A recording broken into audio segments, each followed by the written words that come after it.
Salut mes Nakamas, c'est le Doc, j'espère que vous allez bien. Bienvenue pour cette vidéo. Il s'agit du top 10 des figurines Banpresto de cette année 2018. J'ai décidé de la faire, pourquoi? Parce que vous avez été super nombreux à me la demander. Il y a eu énormément de figurines Banpresto qui sont sorties cette année et vous voulez, pour les fêtes de Noël, vous faire plaisir, acheter quelques figurines pour votre collection ou tout simplement offrir une figurine et vous ne savez pas du tout laquelle choisir.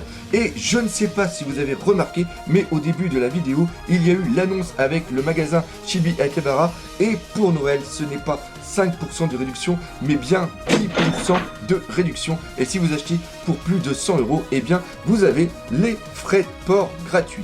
Alors on va commencer avec la figurine qui est à la 10e place, c'est celle que j'arrête pas de toucher depuis tout à l'heure. Il s'agit de la Boa Hancock version Monogatari et elle est absolument magnifique. Hop, j'ai enlevé le petit, hop, voilà, c'est mieux comme ça, le petit bouquet, et regardez-moi cette figurine, elle est géniale. Pour une fois qu'on n'a pas une Boa Hancock dénudée, je trouve qu'elle est superbe. Il y a un très très beau travail qui a été fait au niveau de la robe avec ces... alors je sais pas si c'est des pans ou des faisans, hein, je vais peut-être dire une connerie, mais voilà quoi, c'est magnifique. Je la trouve vraiment très très belle et... je voulais absolument qu'elle soit dans ce classement. Malheureusement, elle est à la 10e place. Pourquoi? Parce que c'est une figurine qui est quand même assez petite comparée aux autres qu'on a l'habitude de voir. Mais en un sens, c'est aussi un avantage pour ceux qui n'ont pas beaucoup de place sur leur bureau ou alors sur leurs étagères. Eh bien, vous pouvez offrir cette petite figurine qui est quand même super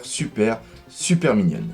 À la 9e place, j'ai choisi cette figurine. Il s'agit de la Vivi dans la gamme Fly Diamond Ship. Regardez comme elle est jolie. J'adore cette figurine. Pourquoi? Parce que ce sont des figurines qui sont quand même assez grandes. Elles font de plus de 25 cm de haut.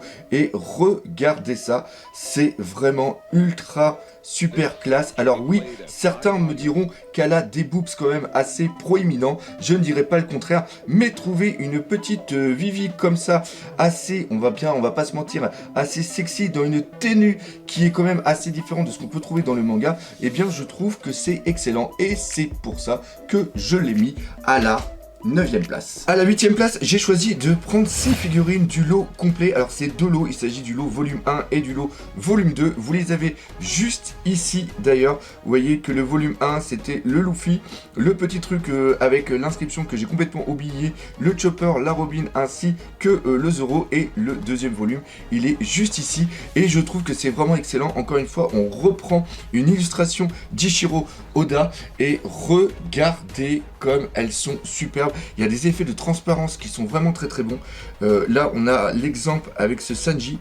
Regardez le pied en flamme, c'est vraiment excellent. Et encore une fois, ce sont des toutes petites figurines, mais qui ont énormément de détails. Je trouve que c'est excellent. Et en plus, ce qui est vachement bien, c'est qu'il y a aussi des grosses figurines. Regardez-moi ce Franky. Il est mastoc, c'est vraiment un Franky comme on les aime. En plus, on peut jouer. Je crois qu'il y a le bras qui s'enlève. Fulgure au point, oui, je sais, je suis complètement fou. Bref, vous savez très bien que j'adore les WCF. Là, on a un très beau lot. Même ce Luffy avec sur le tigre roulant, quoi. C'est vraiment génial. Le Zoro, pareil, regardez-moi ce Zoro, vraiment excellent. Alors j'ai vraiment hésité entre cette gamme là ou alors les History Relay qui étaient sortis en début d'année, mais les History Relay sont quand même assez durs maintenant à trouver et je sais qu'on peut encore avoir cela avant qu'ils soient bien sûr sold out. Donc voilà, pour ceux qui aiment bien les WCF et surtout qui adorent aussi le travail d'Ichiro Oda, eh bien vous avez les deux en une seule gamme de figurines.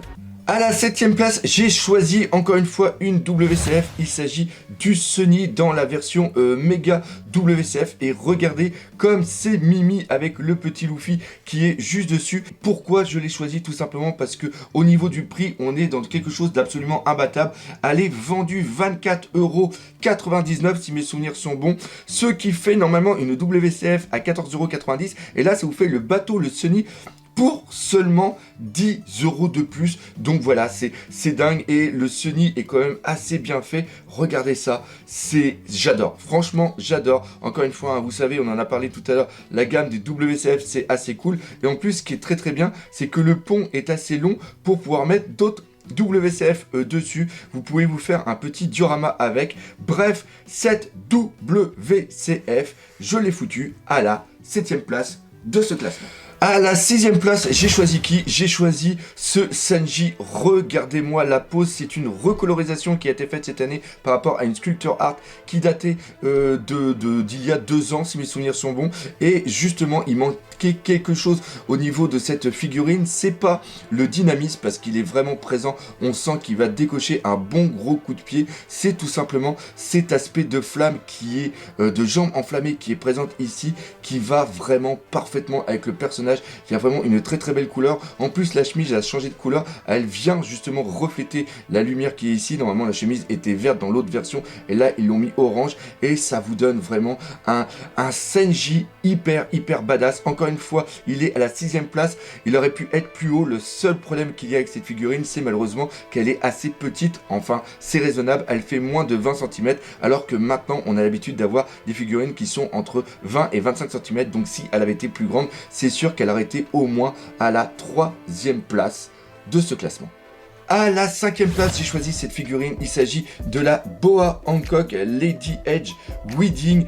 Et je suis tombé totalement sur le charme de cette Boa Hancock. Regardez comme elle est jolie. C'est dingue. Alors oui, encore une fois, je sais qu'il y en a certains qui vont me dire qu'elle a quand même des très gros boobs, mais regardez la beauté de la robe. Voilà, et ce que j'ai vraiment adoré et que je n'étais pas au courant quand je l'ai ouvert, c'est tout simplement la transparence qu'il y a au niveau du bas de la robe. C'est une véritable mariée, vous pouvez regarder. Et encore une fois, il y a un beau travail au niveau des cheveux, la position de la main. Bref, pour moi, c'est vraiment une belle figurine qui n'est pas vulgaire mais qui a pour moi énormément de charme. Donc c'est pour ça que j'ai décidé de la mettre à la 5ème place. Et en plus c'est une figurine qui est quand même assez grande. Elle fait plus de 25 cm de haut. À la 4ème place, et ça a été vraiment dur de les mettre à la 4ème place, j'aurais bien voulu les mettre en 3, en 2 ou en 4, mais on a tellement eu des belles figurines cette année que voilà, c'est le choix que j'ai fait. En plus, il y en a 2, il s'agit tout simplement de la gamme des Grandista. Ce sont des figurines, comme son nom l'indique, qui sont assez grandes, 23, 25, 27 cm pour celle de l'eau. La qualité est exemplaire, on est au-dessus de la taille d'une pop, pour un prix vraiment beaucoup moins cher, on est à 34,90 €. Et ce que j'adore dans cette gamme de figurines, c'est tout simplement qu'on peut changer les têtes. Là, par exemple, nous avons un lot qui est normal, les bras croisés avec les cheveux un petit peu en bataille, mais on peut le mettre avec un chapeau. Il y a même d'autres bras permettant des autres poses, comme par exemple quand il est en train de manger, et ce avec ou sans la casquette. Le Luffy est aussi pas mal, regardez ça, c'est génial, les couleurs, les détails, regardez le chapeau. C'est absolument magnifique. Les mollets, oui c'est con, mais regardez les mollets. Et pareil pour Luffy, même s'il n'a pas plusieurs bras, eh bien il a 2 têtes différentes, dont une avec un très gros sourire. Bref, cette gamme des Grandista est vraiment excellente. Et l'autre info qui est vraiment très bien avec cette gamme, c'est qu'ils ne font pas seulement que du One Piece, ils font aussi du Naruto, ils font aussi du Dragon Ball. Donc si vous connaissez les amis ou si vous voulez vous faire plaisir, n'hésitez pas à acheter des figurines de la gamme Grandista.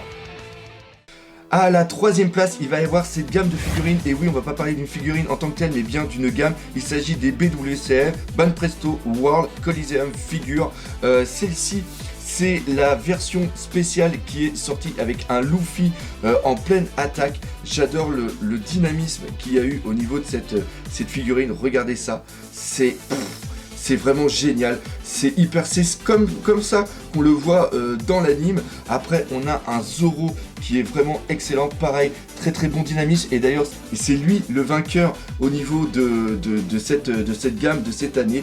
Regardez ce Zoro, encore une fois, un très bon dynamisme, un très bon travail qu'il y a eu. Regardez ces tympairs qui volent au vent. C'est génial. Et après on a un Shanks. Alors pourquoi j'ai mis aussi ce Shanks? Parce que ce Shanks me fait penser quand même grandement à Spawn. Je sais que moi j'adore le travail de McFarlane et on a vraiment encore une fois un très beau mouvement au niveau de la cape. Le personnage est assez emblématique, on reconnaît encore une fois un visage qu'on a l'habitude de voir quand il arrive par exemple au niveau de Marineford. Bref, une belle figurine. Encore une fois, peut-être un petit défaut, c'est qu'elles sont quand même assez petites. Elles font une vingtaine de centimètres. Mais encore une fois, il y a une très bonne homogénéité au niveau de cette gamme. Donc c'est pour ça que je les ai mis à la 3e place. Et c'est surtout par rapport au prix. Elles sont vendues à 29,90 € la figurine. À la 2e place, j'ai choisi cette figurine. Il s'agit de la Zoro Memory Figure et voilà, c'est la plus belle figurine de Zoro cette année. Regardez ce visage, c'est un truc absolument de dingue. Voilà, c'est fou. Les muscles, les veines, la cicatrice, le regard. Voilà, si vous devez avoir qu'une seule figurine de Zoro, eh bien c'est celle-ci, les bottes, pareil, il y a un très beau travail sur l'impair, et regardez-moi ce dos, c'est absolument génial. Il devrait mettre ça à l'entrée en poster à l'entrée des salles de muscu, voilà. On va venir avec cette figure, on est là, voilà monsieur, c'est à ça que je dois ressembler, voilà, c'est à ça que je dois ressembler, qu'est-ce que je dois faire? Donc voilà, c'est un truc absolument de taré, je suis complètement fou de cette figurine, et il faut savoir que ça c'est tiré d'une Ichiban Kuji, et il y avait d'autres figurines dans cette gamme. Il y avait une Law, une Ace, une Luffy et une Sanji, et la bonne nouvelle c'est que vu que ça fait partie d'une Ichiban Kuji, eh bien il risquerait, je vais pas trop m'aventurer, mais peut-être que l'année prochaine on pourrait avoir justement des loteries Ichiban Kuji avec ces figurines à gagner. Et à la première place, j'ai choisi tout simplement cette King of Artists de Katakuri. Pourquoi? Parce que déjà, la gamme King of Artists est pour moi une très bonne gamme. Même si parfois ils font des erreurs, on ne parlera pas de la Jinbei. Mais regardez ce Katakuri qui fait vraiment honneur au personnage. Regardez encore une fois ses muscles, ses veines. C'est un truc de fou. Regardez ce regard. C'est c'est absolument génial. Et il y a un très beau travail sur la totalité de la figurine, et ce que j'ai vraiment apprécié, c'est que pour une fois, le petit support qui sert justement à maintenir la figurine, eh bien c'est une très bonne idée. Ils ont repris le mochi, c'est génial. Regardez le pantalon, l'aspect jean, cuir aussi, c'est génial. Il y a tous les petits boutons qui sont juste là, c'est vraiment génial. Alors peut-être un petit défaut, on aurait aimé pouvoir enlever le foulard et mettre une autre tête avec le visage, avec le sourire de Katakuri, mais ça vraiment c'est pour chipoter. Il existe très peu de figurines de Katakuri. Et justement, là, je trouve qu'ils ne se sont pas foirés, donc on peut que applaudir Banpresto, et c'est pour ça qu'elle est à la première place de ce classement. Et on va terminer cette vidéo par une petite mention spéciale. Il s'agit de la Gear 4 de Luffy version Toadland. On pouvait l'avoir grâce aux loteries Banpresto Ichiban Kuji Battle Sélection. D'ailleurs, il y en a encore une qui a été faite dernièrement, et Chibi Akabara avait mis à 10 € le ticket, donc c'est-à-dire que vous pouviez gagner cette figurine pour seulement 10 €. C'est quelque chose d'absolument dingue. D'ailleurs, je pense qu'on fera peut-être une petite loterie durant ce mois de décembre. Donc voilà, cette figurine est ultra méga top. Donc elle est quand même assez chère, parce que si vous l'achetez hors loterie, elle est vendue aux alentours de 90-89 €. Mais la bonne nouvelle, et c'est pour ça que j'ai décidé de vous en parler, c'est qu'il va y avoir une recolorisation de cette figurine qui sera vendue l'année prochaine. Et franchement, regardez, on va la regarder encore une fois de près. Regardez ce visage, regardez, il y a un très beau travail qui a été fait au niveau de la cicatrice. Alors ça c'est la Last Change, oui je prononce très mal l'anglais, elle a énormément d'ombrage, mais je ne me lasse pas de la regarder. Voilà, il y a 3 versions de cette figurine. Il y a la version normale qui est à peu près pareil mais beaucoup plus claire. Après il y a une version avec le point beaucoup plus gros en train de préparer un Kong Gun, et après il y a celle-ci qui est celle de la dernière chance, hein. On va pas parler en anglais pour éviter de se faire foutre de soi dans les vidéos. Bref, encore une fois, Banpresto fait vraiment du très bon travail. C'est sur cette confrontation entre Katakuri et Luffy que finit cette vidéo. J'espère qu'elle vous aura plu. Encore une fois, merci à Chibi Akabara pour les 10% et aussi de permettre de faire des Ichiban Kuji. Il y a un autre top qui est prévu, mais cette fois-ci ce sera avec les figurines Bandai. Bref, si vous avez aimé la vidéo, n'hésitez pas à la partager, laissez des pouce bleu. Et nous, on termine comme d'habitude sur la traditionnelle phrase, les figurines One Piece, c'est la vie. Allez, salut mes Nakama.